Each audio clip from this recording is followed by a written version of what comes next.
Hey, deserving listeners, it's time to continue watching Framing Britney Spears, the new documentary. My name is Dr. Kirk Honda. I'm a therapist and a professor, and I'm going to react as I watch. And the news breaks that TMZ is reporting that Spears voluntarily checked herself into a residential mental health facility about a week ago. We talked about our suspicions with whether or not she had actually elected to go on into the facility herself and whether she'd been there for a lot longer. And the next day, we get a voicemail. Hi there.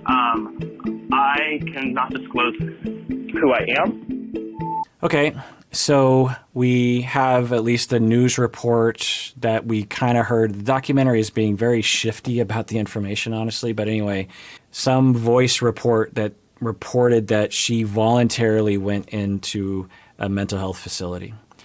What does that mean? Again, is it because she was forced to voluntarily go in, or did she voluntarily go in? There's no data. We don't know. And now we have a situation where an unknown individual left a voicemail for these podcasters. Okay, let's listen. I used to be a paralegal for an attorney that worked with Britney's Conservatorship. I'm no longer with them. It just brought to light a lot of the things that we had suspected. Brittany has been in the mental facility since mid-January. Of course, I'm just a paralegal. I haven't had any contact with her, but from what I understand, this was not a decision she made. Okay, so this is the first time we've heard actual potential firsthand knowledge. That's again, it's possible the person is lying, but because people lie on the internet, but it's potential. We have an individual leaving a voicemail that the New York Times couldn't confirm the identity of, so there's just no way to know. But some data that an individual claiming to be a paralegal working for Britney Spears' team, legal team, has said that she has been in the mental health facility for a while and it was not her decision. Okay, so let's just go with the argument that this individual is actually a part of the legal team. Is it possible that this individual is mistaken? That's possible. Is it possible that the person is accurate? That's possible. Is it possible that this paralegal doesn't know the bigger picture and Britney Spears had talked about earlier here's a possible scenario. Again, there's no data, but a possible scenario for any individual would be when they're low symptoms, they're like having conversations with people that they care about, their family and maybe their therapist, their psychiatrist. And they're like, yeah, boy, when I was symptomatic last year, that was pretty awful.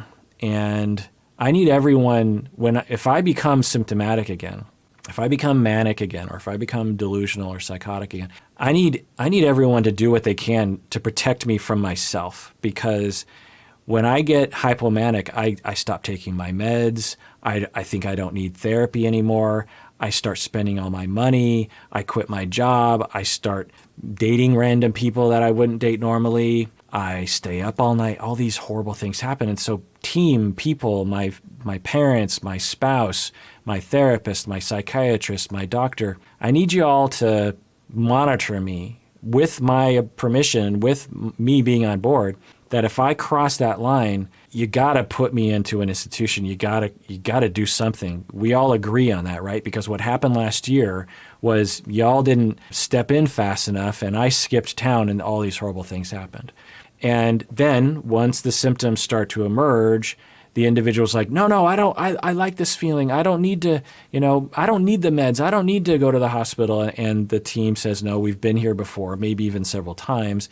And they say, no, remember, and there's some arguments, but finally the individual's like, okay, fine, I guess everyone is really concerned about me going to the hospital, fine, I'll do it. And then they have their high symptoms, but they're under monitoring and medication, and they, their symptoms subside for a while, and they come out the other side, and they think, thank you, people, for doing what you needed to do to protect me from myself. Thank you so much. That's a possibility. We have no data even on what Britney Spears suffers from, or if she suffers from anything at all. So could a paralegal have enough information that they have access to where it's like, whoa, I'm seeing Britney. She doesn't want to be, put in a hospital, or she doesn't seem to be that on board with this. What's going on here? It'd be easy to interpret that as she is always under control and always being oppressed by brainwashing, group of people. Or another possibility is that Britney is under control legitimately and this person is alerting to it. But I don't have enough information. And again, another possibility is this person's just lying to a bunch of gullible podcasters. There's no way to confirm either way. As far as getting her out, that's what we have to figure out. You know, she's been put away. Let's get her out. Free Britney. Free Britney. We love you, Britney. Bye. Bye. Now, I will say there is nothing wrong with podcasters and a bunch of fans for advocating for saying, hey, we're skeptical about the situation. We are not sure that the information we're being told that she needs this conservatorship, we're not sure if that's quite true. And we care about this individual, and so we need more information. And we're advocating for the rights of another human being. And so we need the information. You need to give us that information. If there is reasons for why Britney is still under other people's control, then we need the data. There's nothing wrong with that. But there is something hasty about concluding from random Instagram posts that don't say anything in terms of what I saw, at least what they showed us. There is something dubious about making conclusions based on that she absolutely is being controlled. At least from what they're presenting to us, we don't have enough data on that. But again, there's nothing wrong with advocating for the release of that information so that you can make sure as a fan or a public or another party that she's not being mistreated. There's nothing wrong with that at all. In fact, I would absolutely support that. Watching this, I would support that. I'd be like, there's enough questions here, at least from the way they're presenting. Some outside independent organization should look into this and really make sure that this is the right thing for this human being.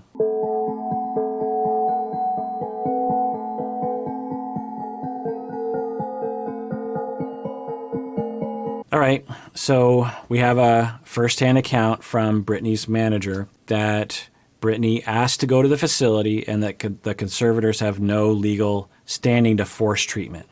On one hand, that could be true. On the other hand, it could be that they're just saying that because they're trying to trick everyone into believing what they're claiming. It's up to the court of California to decide what's best for my daughter.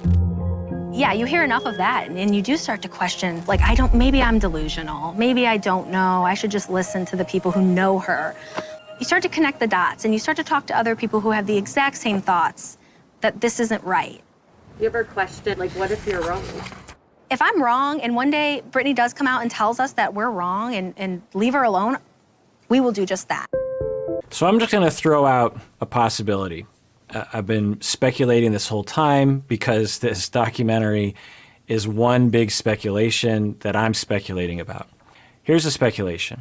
She does occasionally have mental disorder symptoms that she agrees herself that she needs help managing her affairs. And that she actually, although her contract says she only gets a small amount of the money, the way that they work out the finances, she has a lot of access to a lot of the money. It's just only the control steps in when she actually will alert people like, I think I'm becoming symptomatic, or her team of people determine, oh, she's becoming symptomatic. We have no data that that's true, but I'm just laying out a possibility.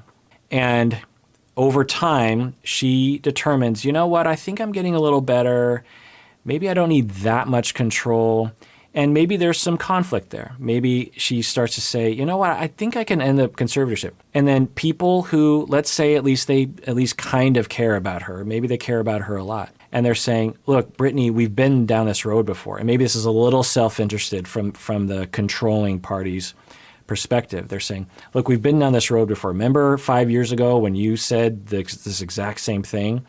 And then we actually did back off a little bit. And then you had that massive episode and it really threw things off for you. And then you were regretting that whole situation. Well, you're kind of sounding like that again. But maybe this time Britney actually is getting better. And she's like, no, I really do feel like I'm getting better. And maybe there's some tension there. And maybe there's even experts, psychiatrists that are saying, well, yeah, she's getting a little bit better, but I don't know, she's been better before and then things got worse. So who knows? Again, there's no information in this documentary that says whether this could be true at all, but I'm just providing a scenario. So maybe there is some tension there, but it's not as severe as what the public is believing. Then Britney starts to go on Instagram occasionally. Maybe she's just like, well, I don't know, I'm feeling a little weird today. I'm feeling a little snarky. You know what? I'll just do a Instagram post that's a little off center because that's just how I'm feeling. Who knows? And then this Free Britney thing starts to really take off. Now, you better believe that everyone involved, in my speculation of this, one of 1,000 different speculations, Britney and her team actually look at all the media coverage, including this documentary, including me doing these reaction videos, of all the interest that this is getting and all the sales or their Spotify plays are going up and the YouTube videos are, because she's more relevant now. The ticket sales are going up and all these things. And they're thinking, okay, well, how do we manage this? Again, I'm completely speculating. They might say to themselves, even with Britney in the room as a team, they might be like, well, okay, here are our options. We could come out with the truth, and Britney could come out front and center and say, look, everyone, you're wrong. I actually want this. I want it to be changed a little bit, but overall, I'm glad that my dad has helped, or I like the conservatorship there, whatever she says. Overall, it's probably a good idea because I was able to have a functional life. I was able to do the things I wanted to do. I was able to see my kids. And given my symptoms, which I've never talked about because it's kind of private to me, but I just need you to know that sometimes I go through episodes and I really do need people to help me. Most of the time I'm okay, but you're all wrong. Okay, so in my complete speculative world, given those assumptions, and she comes out and says that, the team could say, well, what do we think would happen? They would say, well, if you come out and do that, you'll end this bubble, if you will. The other thing is Britney's going to have to admit to the public that she suffers from symptoms. And us as a team, and maybe even Britney herself, they're just like, I don't want to talk about that. That's private to me. I don't want to reveal that. I know what it's like to be under the scrutiny of the headlines. And I don't want to become crazy Britney again. I want people to think that I'm completely okay, because when people believe that, they get off my back. And if I reveal what's really happening for me, then I'm going to fall back into that scenario where I was in the late 2000s, where my entire career was going down the tubes because everyone thought I was a crazy villain. So that's a scenario that they could imagine. And they're like, okay, well, what if the lawyers come out with a statement? Well, that's probably just going to make it worse. And so they could be strategizing with, logical conclusions that maybe it's best if we just do nothing. The bubble will happen. It'll probably dissipate over time. I'll go back to performing, and this whole thing will settle down, and we won't have to reveal anything, and everything will be fine. I can imagine that being true. Again, that's one of 1,000 different speculations, because you notice in that whole story I just told, there are a million assumptions that may be true and might not be true. But I'm just saying that. Now, again, I want to be clear that it is absolutely possible that she is under control, that she's being abused, that she is being controlled, and she, from the beginning, has never wanted the conservatorship. That's also completely possible. We just don't know. This is also similar to Richard Simmons. And there's a podcast actually about, I can't remember what it's called. It's like Finding or Free Richard Simmons, or I can't remember. But if you heard that podcast or you know the story goes, and I might be getting this wrong, of course, because I'm just doing it from memory, is that he was out in the open and he was doing all his videos and he's interacting with people and he was teaching classes in person with people. And then all of a sudden, boom, he's completely cut off from the public. And all of his fans are wondering, what's going on here? And then they find out that I think his housekeeper was in control of his life or something, and she was interacting with the public and saying and then all this speculation came out that she was controlling him. And then later on, I think it came out that he wasn't being controlled and he just wanted a break. Maybe it was similar to Britney. Anyway, the point is that it wouldn't be unheard of for a group of fans who want to believe something to invent a story and have it be mutually supporting of each other, this echo chamber of a conspiracy theory, essentially. Now, some conspiracy theories are true. Just because it's a conspiracy theory doesn't mean it's not accurate. But it wouldn't be unheard of for a group of fans to believe something without it being true because they're basing it on very little information. We're almost wrapping up the end of this documentary, and I hope that we get actual data to determine what's going on with Britney, because I'm very curious. And you start to hear these tabloid reports that Britney and her father are no longer on good terms, and that at a certain point, Kevin Federline takes out a restraining order against Jamie Spears, claiming that he had a physical altercation with one of Britney's young sons. All right. So from the father of the children, the father takes out an order against Jamie, the father of Britney, saying that Jamie, the father, was violent with one of the kids. All right. So that's some interesting data. Have you ever seen anything that led you to be concerned that your sister was being held against her will? Every day. No, I'm joking. I mean, like, the women in this family are very, very strong-minded and have their own opinion, and they want to do what they want to do. And as much as I admire that as a guy and being like one of two guys in this entire family, it kind of sucks, man. Wait, what? So this is Britney Spears' brother?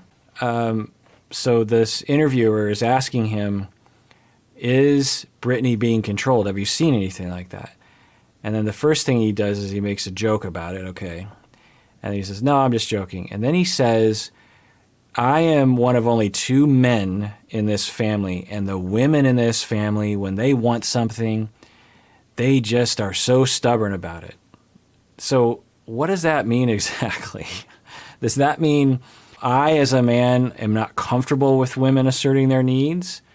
Or does that mean that all the women in his family are unreasonably stubborn? Or let's listen back to that, because this is perhaps one of the very first people that actually has inside knowledge that we're hearing from. Let's hear it, because that was a very interesting statement. Every day. No, I'm joking. I mean, like, the women in this family are very, very strong-minded and have their own opinion, and they want to do what they want to do. And as much as I admire that as a guy and being like one of two guys in this entire family, it kind of sucks, man. They're strong-minded. They want to do what they want to do. Kind of constitutional. You know? I mean, yeah. Right. I couldn't have put it better myself. So the interviewer is saying they're strong-minded and they want to do what they want to do. Sounds like it's their civil rights you're talking about? What are you talking about? And they have a right to do that, you know. Right. So this isn't looking good for the conservatorship argument, right? Maybe the brother, this guy, and the father, Jamie, maybe they both have a vested interest in controlling Britney Spears, because maybe they both get financial benefit from that whole situation. And they are convincing themselves that, oh, women, they have their strong-mindedness and they always want things, and we men, we know better. We understand things better. We're smarter. It certainly, who knows? But it didn't look good along those lines, the way he responded. Now, maybe there's a longer interview and he elucidates on that, but I'm guessing they're not going to be showing us that. I mean, she's been in this thing for quite some time now. Obviously, there was a need for it in the beginning, and now they've made some changes, and all we can do is kind of hope for the best. Right, you had to ask her about it. All right, so he's saying obviously she needed it in the beginning, but now they've made some adjustments. So it's kind of sounding like one of the speculations that I had, which is that it was put in place for a very good reason, and Britney pretty soon after was thankful that they actually did do it. But it's been a lot of years, and as she's trying to spread her wings, and she wants a little bit more room, and she's like, yes, I needed it in the past, and maybe I need it kind of right now, just to make sure as a safety net if I do fall into symptoms again. But I want to spread my wings a little bit more, and there's some minor tension around that. Not that she's completely limited in her freedom, but she's in a little bit of a fight, and her father is being a little overbearing or something, and she's just like, look, I want someone else to be in control of this because they're being too strict. I want a little bit more freedom. Maybe. I mean, she's always wanted to get out of it. It's what level of that it is the reality. Who knows? Okay, so that's interesting. He just said, well, you know, she's always wanted to get out of it. Okay, so that's one of the first pieces of data from someone that is firsthand to tell us what's going on there.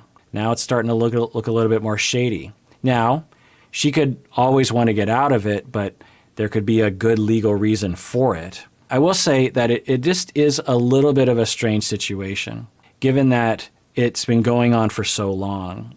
Again, if she is able to work, then it seems like there's a pretty good possibility that a long time ago, they should have gotten rid of the conservatorship and said, let's see how she does on her own for a few years. And then if everything completely falls apart, then they could go back to court and say, look what happened. She was in control, and look what happened to everyone involved. And so we need to reinstate the conservatorship.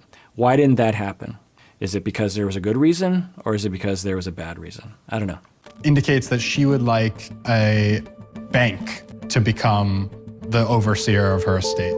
At this point in her life, Britney welcomes and appreciates the informed support of her many fans. Britney herself is vehemently opposed to this effort by her father to keep her legal struggle hidden away in the closet as a family secret. Okay, finally. Why does the documentary wait to the very end to show us what Britney said? So this is what we've been waiting for. Why do we hear from speculation? Why don't we hear? Okay. So this is what I've been waiting for. All right. So according to her lawyer, she, signed off on this statement. At this point in her life, Britney welcomes and appreciates the informed. Okay, but that's great. She supports her fans.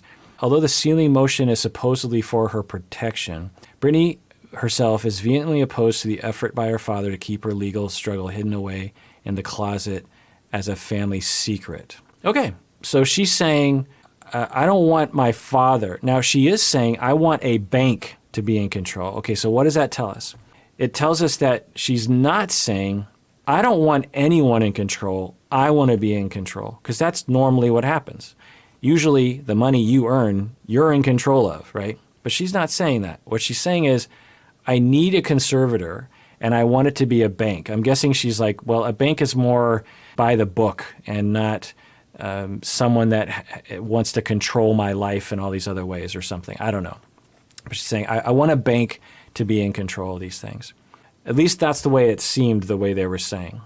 So she might not be against the conservatorship in general, and she might not be opposed to the idea that she does need some support given her mental disorder, of which we have heard nothing about at this point in this documentary. But she just doesn't want her father to be in control of this. Okay. The singer lost her latest court attempt to strip her father of the court-appointed title he has. The judge ultimately declining to remove Jamie Spears as conservator at this time. But Britney's choice of wealth manager, Bessemer Trust, was named as the co-conservator of her $60 million estate. A small victory for Britney Spears. Now, I will say, at least from the very limited, we're watching this case through a pinhole in a fence. It's like watching a baseball game from right field through a pinhole. It's like, we have a little information. At least what they're presenting to us, it does seem a little strange that the father would be so adamant that he must be in control. Why can't other people be the conservator? If Britney is saying, Dad, I don't want you to be the conservator, why is he forcing himself to be the conservator? If you're really concerned about someone's well-being, wouldn't you be like, well, yeah, as long as someone is helping her out, I don't need to be the person. She obviously doesn't like me anymore, or she doesn't want me to be in control. So it does raise some red flags there, right? Why would you force your altruistic help on someone else that doesn't want it? Especially when she's saying, I want these people to take care of me. And then, of course, we have a motivation, which is literally millions upon millions of dollars. But at this point, he's still in charge of her money. What's really interesting is that Sam Ingham the other day in court said Britney's a high-functioning conservative. I don't even know what that means, right? If she's functioning enough to say, hey, I don't want my father to be conservator, I'm not going to perform if he's the conservator.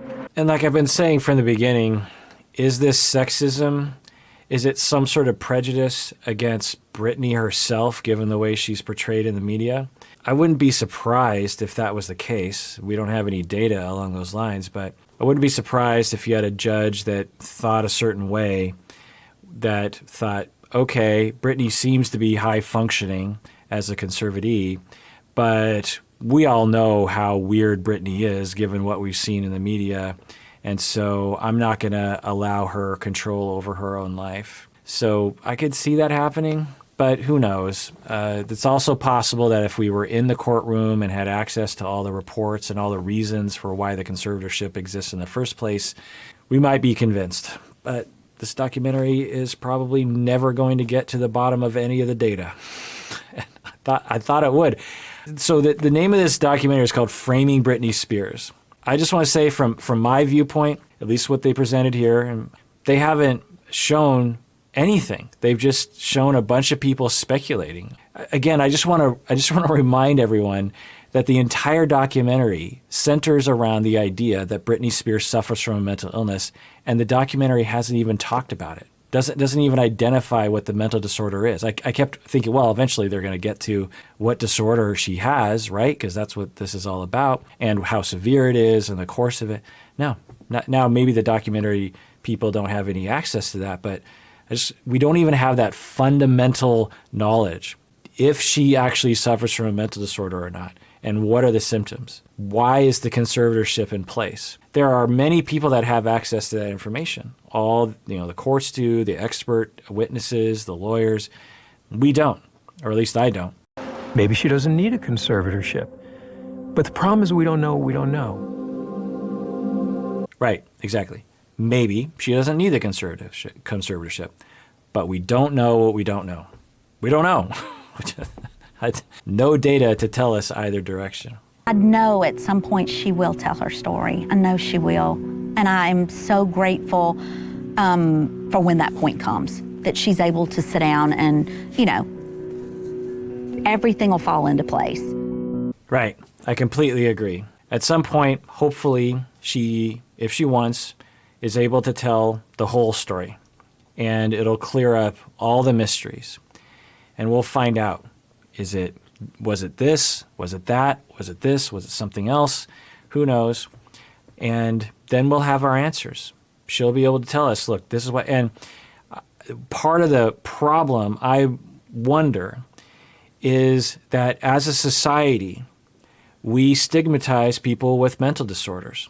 And that Britney Spears might be like, I'd love to tell my story, but mental disorders are too stigmatized, and I don't want to talk about that because I don't want to be ridiculed.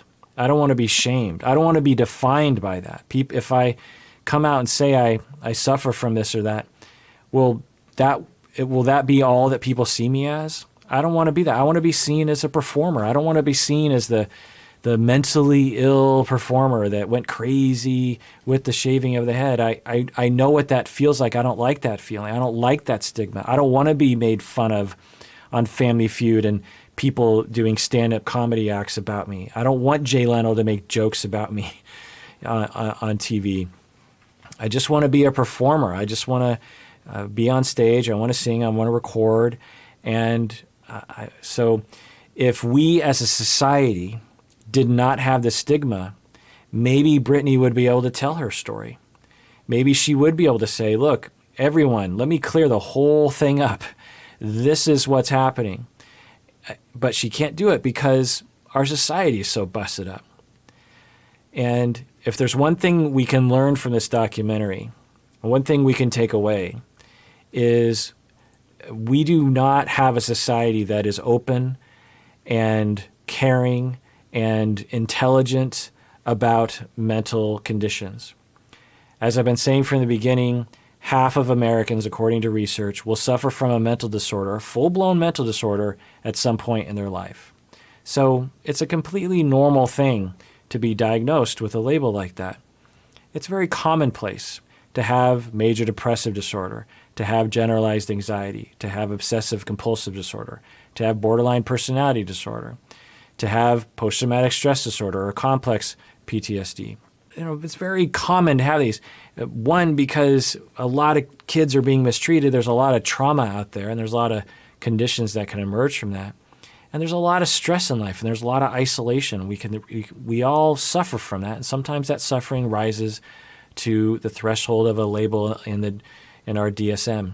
And we need to reduce that stigma, and we need to come out and say, yeah, I suffer. For example, I'll just do it for myself right now. I suffered from panic disorder earlier in my life. You could say I still kind of do. I'm just in remission, I suppose. I still have that susceptibility to that anxiety. I was suffering from a mental disorder. According to some people's definition, they would say I had a mental illness or I was mentally ill, even though I was in graduate school, becoming a therapist, practicing as a therapist, and having occasional panic attacks. It's commonplace. It's a normal thing. It's human to have this kind of suffering. In the same way that some of us have back pain, or we have arthritis, or we have IBS, or we have migraines. It's normal, and it's horrible that we have this suffering that happens, but we need to not be silenced, and we need to allow people to have those things, and we need to say, let's grow up and have a more adult viewpoint about these kinds of issues. We're not, tittering in the bathroom going, that person's crazy. We need to grow up and say people have conditions. We all suffer. We all have psychological issues. It's just that sometimes they go above the threshold to a mental disorder, and it's fine. It's nothing weird about it. It's quite commonplace, really. And maybe if we get to that place, then maybe Britney can tell her story. I wonder. I don't know, though.